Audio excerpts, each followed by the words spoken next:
Today we have a special interview with what I believe can be one of the hottest projects coming out, and that's going to be BF Party. Now, if you don't know what BF Party is, it's going to be a play-to-earn game, but the difference is that they're actually trying to make the game fun for the everyday person to enjoy. And if you look at the graphics and everything that's going on their website, you can see that the style and design is very similar to Nanopass and Nanoverse because they all exist in the same universe. So I'm gonna be interviewing one of the founders, Bushido, who is the lead of this project. We're gonna dive into everything from what this game is all about, how can you actually make money playing a game, and what is the future of BF Party. And make sure you watch this interview all the way to the end because we're gonna be dropping some exclusive alpha on how you might be able to get a whitelist.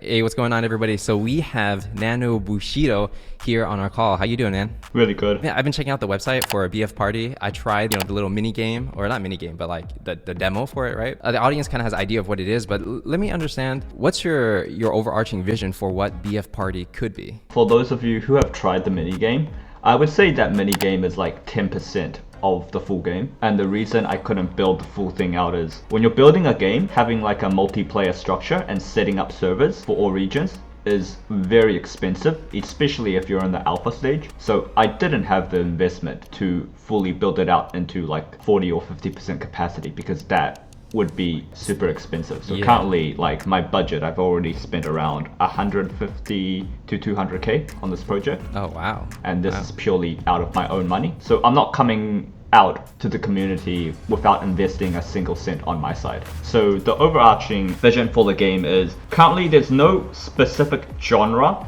There's no genre for this type of game, right? If you look at stuff like crab games or Fall Guys, right, which would be the closest thing purely because it's 60 to 50 players and it's kind of arena based. But then at the same time, both those games aren't really what I want to do. So I would say the closest thing would be if you had a crossover between Mario Kart, Super Smash Brothers, and Fall Guys. So the full vision is I want like 60 plus players inside our arena, and the arena itself would have obstacles, but it also allows, like in Mario Kart or Super Smash Brothers, you're allowed to with each other. There would be items and you'll be able to like push each other over to try to get each other killed, and the winner would kind of be like the last 5 people standing, and then they would win like the in-game currency as well as their Ethereum address would be recorded, and it would allow them to do free mints on the website, and that way they would be able to just earn by surviving. Like playing the game, right? Like what would incentivize people to want to even get the items in the game, right? Do those give you power-ups in the game? Does it give you advantage, or is it like skins and things like that? What are you thinking? It would purely be cosmetics. I currently don't want to have the cosmetics or anything that you earn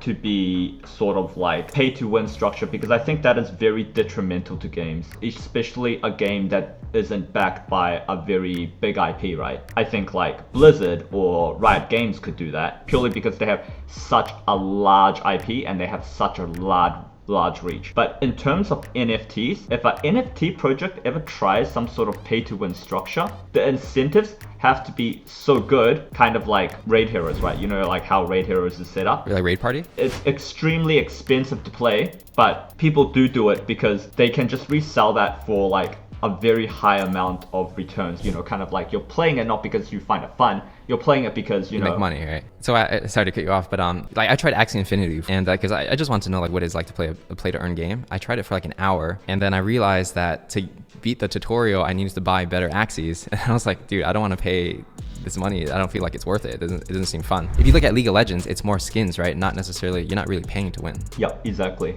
I think for NFT games, kind of that pay to win structure, if you sink it in at the very start, not only is NFT games itself a niche, if you're an everyday person, right, you wouldn't go out of your way to play an NFT game. Yeah, you got to spend too much money and you don't even know if you're going to get a return on investment. Yeah, imagine if something like that, right, and you are advertising your game and that's the way your game is set up. Not only is the barrier to entry so high, then they come in, they might not even enjoy playing the game because they just get shit on. So imagine if you spend 1 to 2 Ethereum and you're just getting straight up destroyed. And the only way you can win is if you spend like 20 to 30 Ethereum. And that to me is just like no one's gonna play. It creates such a toxic environment for beginners, and it's such a high barrier to entry. It would just, your game would die down the line because your game isn't in essence fun. If a game's nature isn't fun, then that game is doomed to fail. I'm not trying to build this game for like 1 to 2 year quick flip. I want this to be actually like a powerhouse in terms of games. I want to be able to open this game up to the general public down the line, and I want to have like 1 to 2 million concurrent users. I'm not trying to go for something small here. Got you. A question I actually have is like, you said your background is in banking, right? So do you have any experience in making a game? I was a banker, but I've played games all my life, right? Like since I was like 5 years old. So I've played like OG Diablo 1, Diablo 2, and then like after Diablo 2, I dipped myself into like FPS, like Counter-Strike 1.6. Yeah, I played that too. And then like Maple Story? Yeah, I was in there yeah, too. Maple Story, Ragnarok 1, and all the Asian MMOs. Yeah. I think Asian MMOs are actually like really creative, like in a way certain of them are set up. Like if you look at Grand Cross or Rumble Party, those games are like perfect for NFTs. And in terms of making games, I kind of don't have, this would be like my first time actually making a game. I wouldn't say I'm coming in from like a banker's perspective. I would say I'm coming into the space from like a gamer's perspective. I think for me that's good, because you're not like just a random guy who's like, oh, play to earn is hot, let me just like jump in and create a project. It's like, I can see that you're passionate about it because you spend the hours, right? Only a gamer would like put in the hours to play a game. A quick question I have is like, I play Dota 2 once in a while. Something I noticed is that for League of Legends, they're able to attract a lot more females into the space. I'm from California, and like there's a lot of girls who like League of Legends. They like the art style. They think like Teemo is cute and stuff. But Dota, it's like they're not gonna even try Dota, right? It's like, what do you think of that? And then like, how do you think of that when it comes to BF Party? Because I can see that you guys are doing more of the chibi, anime, Maple Story kind of style, and I think that's attractive to males and females. I definitely agree with you there that League of Legends is definitely really good at attracting both genders, right? Because like you have your cool champions like Talon and Zed, where like it just gets the male ego going, and they're like, damn, yeah, I'm a badass. Let me look cool and like assassinate someone. Damn, so cool. But you also have like the really beautiful ladies, Katarina, Lux. I don't think there's like a single ugly character. Art plays a huge role when it comes to attracting fan base. Like art is very important, especially in the NFT space. It needs to fit with what you're doing, and it needs to catch the eye. I feel like in NFTs, like some people, they focus so much on technical innovation and utility, but in reality, it's like the average person who just got MetaMask yesterday, right? They don't even understand the difference between like on-chain, off-chain. I agree with you where the art is the thing that catches the eye. When it came to something of like a kind of a 10-minute to 5-minute game, which is what BF Party aims for, I don't aim to take up a lot of someone's time. I'm setting up BF Party so that it kind of passes the grandma test. So what that is like, you could hand off your computer today, and you could hand it off to, let's say, your grandma, right? And your grandma would be able to just log on and play the game. No deep in-depth tutorial whatsoever. Yeah. They can just jump right into it, and they would be able to learn as they go. Yeah. That's how simple BF Party is going to be, right? But if you look at a lot of the games industry are currently working, I'm talking specifically NFT P2E games. Look at something like Axie Infinity and look at something like Raid Party, right? That is insanely complicated. Something that complicated paired with people spending real money, it's just very hard for you to grow as a game, right? In my philosophy, the best way to maximize return when you are investing in a game, right? Let's say I come on board, I'm a banker today, and I view this game, and you give me BF Party, you give me Raid Heroes, right? I would always go with like that Steam game or like that game from like a major studio, because it's simple. You don't need to have any big background. You don't need to, there's no barrier of entry. That is the game that is going to blow up. If your game blows up, then you aren't worried about not making money off it. Because it's so popular, right? That's what you're saying? Exactly. Your biggest aim as a developer isn't to make a good P2E or good staking or a good on-chain system. Your biggest goal is to make your game fun. If your game is fun, you've succeeded and you will make money off it. Yeah. It's very hard to argue that fact, right? Yeah, that's true. Like attention is pretty much the currency in the NFT space, and if you can capture the attention and you entertain and people would play even if they weren't earning, then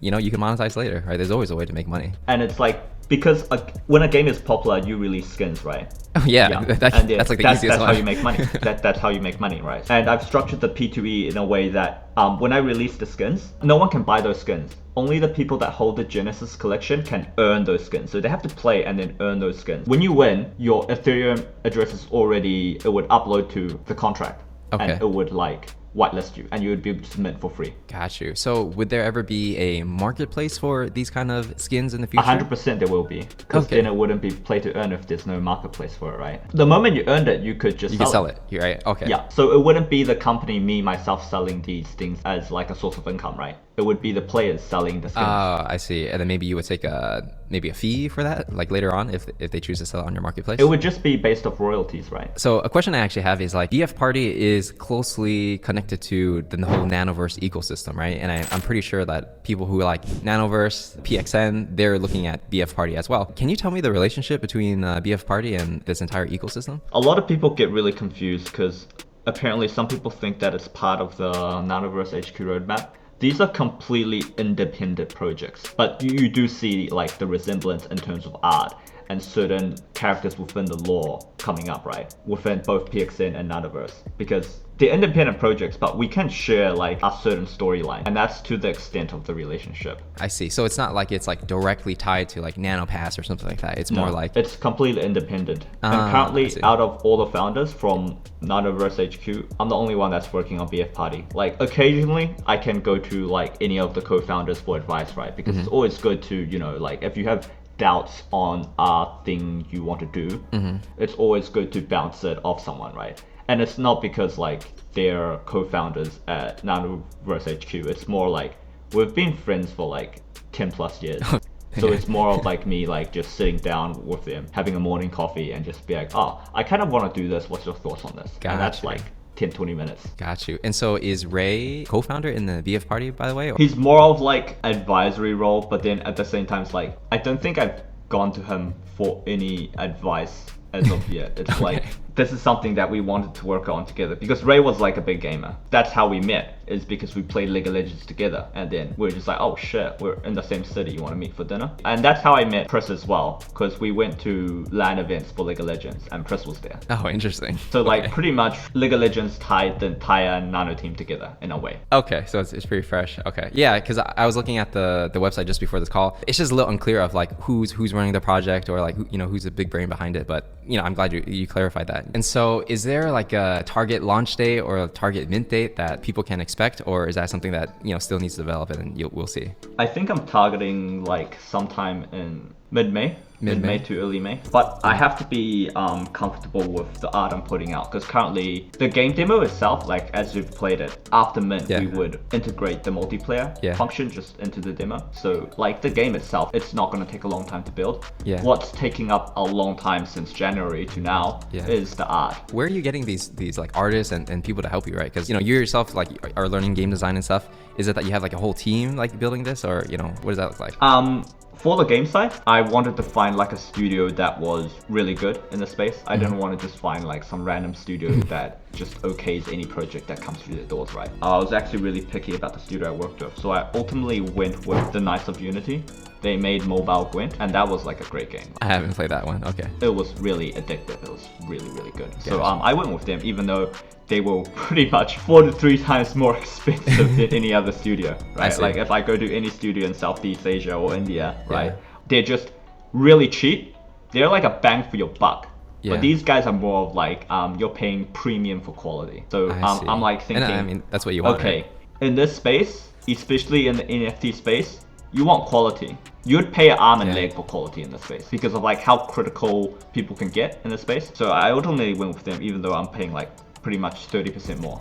Got you. I mean, that's fair though, right? Because you're trying to create the best product for, you know, the people that want to play this game, right? So I definitely respect that, because you can just go to any game studio and hire them on Upwork or something, right? I'm curious to know like why, you know, you specifically as an individual want to build a game. Is it like because you see a lot of money and there's opportunity? Have you always wanted to build a game because you're a gamer? Like, where's the passion really come from? There's 2 reasons why I went into gaming. One, as I said, I play games my whole life. It's what I want to do for the rest of my life. The second is, most of the P2E games in this space, they're not building a game based on like what a gamer would want. They're basing it on what would sell in the NFT space. But what would sell now and what would sell 2 to 3 months down the line, we both know it changes so fast. And all of them are trying to build this grand vision of World of Warcraft, right? If you look at Pixelmon, or if you look at stuff like Big Time, they're trying to build this massive world, right? Yeah. That you run into very clear problems straight off the bat, just in the planning stage, right? It will take you 1 to 2 years to build something that is open world, let alone having the player base to sustain an open world. So these are two big issues that you're gonna run right into straight off the bat. So you're telling me you're spending the next 1 to 2 years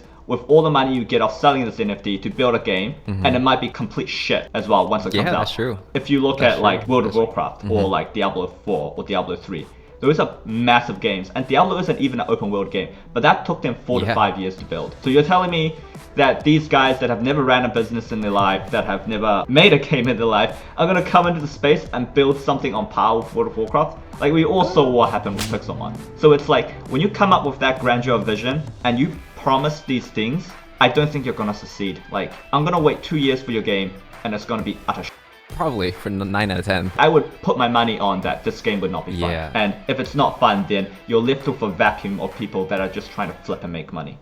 And that is like really toxic for a community, right? Yeah, because I feel like for a lot of gaming studios or even NFTs that promise a play-to-earn game, a lot of times they're just raising money from either VCs or the regular person and selling them NFTs. And actually all the risk falls onto the collectors, right? Exactly. And a lot of times these founders, either they just like slow rug or they peace out, or they're like, I don't really want to do it anymore. Thanks for your money. And they don't. That's a reason why I wanted to build a demo first. You would get a feel based on when you play my demo what type of game this would be, and you could kind of imagine like multiplayer in that arena type locked in with your friends. Yeah. And imagine like you would be able to with your friends. That sounds kind of fun, right? Yeah, you mess with them. Yeah. From playing the demo, like I got it right away, right? There's no instructions. You can see there's my health. I got to run away from these things. It's very obvious. Like anybody can play it. I think you're definitely on the point of like somebody should just come in and not know anything and be able to have fun, right? A game can only be successful if it's fun and it has the player base.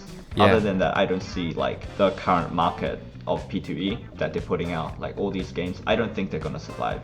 No, I'm pretty sure they won't, because they can't attract that. It is the current NFT culture, but it's actually, I think it's changed so much, right? The space has changed so much because one, from someone who did investing, so like if you look at it from like an investor perspective, a lot of dumb money is being soaked up. So there's not a lot of money to be thrown around, and the space has gotten smarter. People are way smarter about what they choose to mint now. Yeah, they're super Because before, when everything was minting out, as you said, everybody just max minted. But now, people are more cautious, you know? Yeah, they're looking at the volume. They're like, can I make a profit? Yeah. And then like... Because of people like you as well, like you make like great videos and they're very informative, right? You kind of teach people coming into the space what things you should look out for, the red flags. That's probably why you're popular, right? Like, because you offer info that newbies don't know where else to get, you know, and you break it down really nicely. So like the space getting smarter and like the dumb money being soaked up, like those two factors are like what I feel is changing the space right now. I mean, that's why I definitely respect what you're doing. Even just you saying like how much money you spent on this project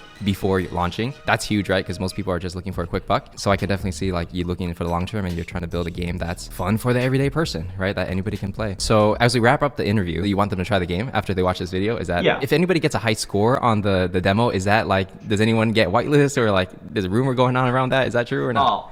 We do, but like because the game is very alpha right now, the game is like in a very beta stage, right? So there is hacks for the game. You can like kind of cheat for a high score. So when we do run game nights, right, we are there to tell you to open and share screen so we can see what you're doing. So it's not necessarily that we're not whitelisting people for high score. It's like there is a point in time where we would like supervise those game nights. Got you. Because I don't want the server to be grindy. I don't want people to grind for a whitelist. It's I've seen. You can come and play the game, and if you like it, I'll whitelist you. You know? But like, you know, make sure you're there on the game nights and stuff. Got you. Okay, so if you're watching this, guys, you know, check out the game, practice a little bit, and then just keep follow Bushido on Twitter. I'm sure he's gonna have more information on when these game nights will happen, and maybe you have your shot to winning the whitelist. Well, so with that said, guys, I'll see you guys in the next one.